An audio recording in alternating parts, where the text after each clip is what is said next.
Another cool window in Premiere Pro is the audio track mixer.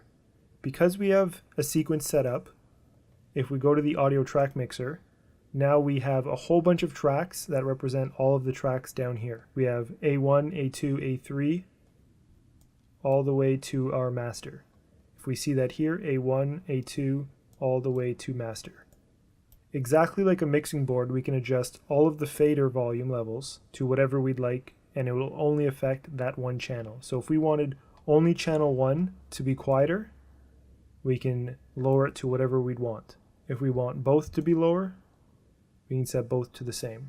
Or to reset those to 0, we can press and hold Option, click, and it'll default it back to 0.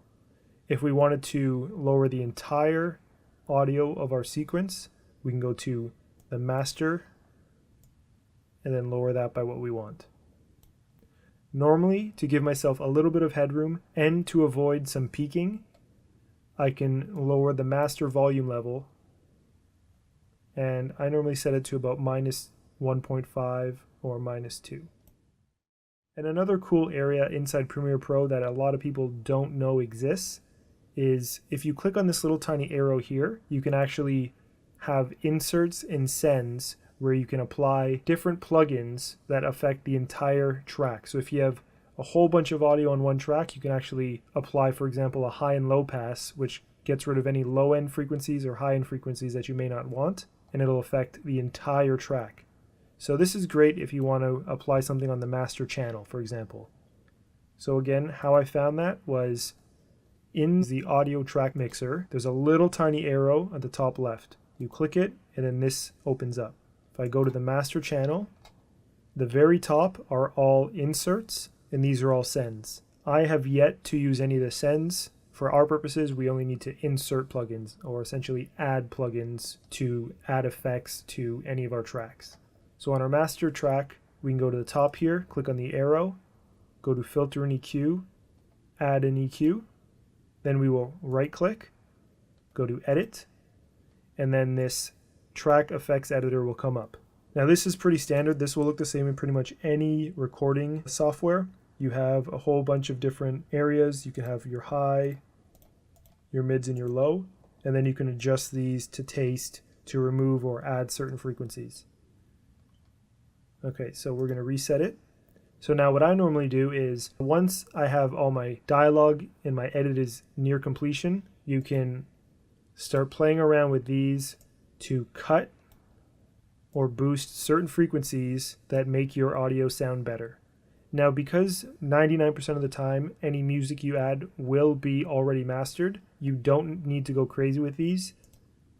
You can actually probably get away with leaving it as is and only doing the effects like the high and low pass EQ on just your dialogue. So let's say if we had dialogue on channel 3 and 4, we'd find 3 and 4, and right here we'd go Filter and EQ, EQ pass, Edit, and we just remove a little bit of the low ends and then a little bit of the high ends. This will get rid of any camera hiss sound that was created when recording, and this will remove any subsonic sort of frequencies where you can't really hear it, but if you had a bassy system, then a lot of annoying sounds would probably show up. So this prevents that. If you want some reverb on your music track, or let's say you had some dialogue you wanted to add some reverb to, we can go to the track we want to add reverb to, which is channel 1 and channel 2. So on channel 1 and 2, we will add some reverb.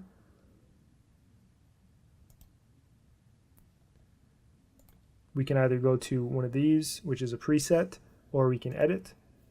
And basically just mess around with all of these settings until you get a sound that you like. And then from there, play around with the mix level in order for it to be more in the mix or less in the mix. So I normally would set that to around 20% or so. And then I would do the same thing on the second channel so that it happens in both the left and right. If you find 20% is too much, put it to 10 or 15. There are also some noise reduction plugins such as declicker, crackler, denoiser. These are okay. It really depends on the audio you have. So if you have some audio that has a couple crackle sounds in it, you could try using this to remove a little bit of it. They're not perfect, depends on what you have, but you can try those out. And the last thing here would be on your master channel. Once you're done your edit and you have dialogue and you have all of your sound effects and your music added and you're ready to export, I would recommend going here and adding a special and then a mastering plugin. And this kind of, in a sense, glues everything together and makes all of the channels work nicely together. It adds a little bit of reverb if we go to right click and go to edit. And then the subtle clarity is a preset that works great. You can see it boosts a little bit at 2000. You can also add a low and high pass like we did with the EQ if you'd like, and then you just would simply lower the volume here. And then it does the exact same thing as we did in the EQ. Now, the only thing I would change is the reverb amount. 20% is a little high for the master channel. You'll definitely notice some reverb. The idea with adding reverb is you really don't want to be able to hear it. You just want it to be enough that it is doing something, but not enough to be actually heard. Now, I know that doesn't really make sense, but in the mastering world, it's just a way to kind of glue everything together just a little bit. And again, it's not enough to really be heard, but essentially it's not done to add reverb. It's just done to kind of blend things together a little bit better. So I normally set that to about 5%. The exciter is great. This boosts a little bit of the high end. The widener at about 30% is also great. This creates a wider stereo field, which means when you have audio and you've panned it left and right a little bit, this creates a bigger sound.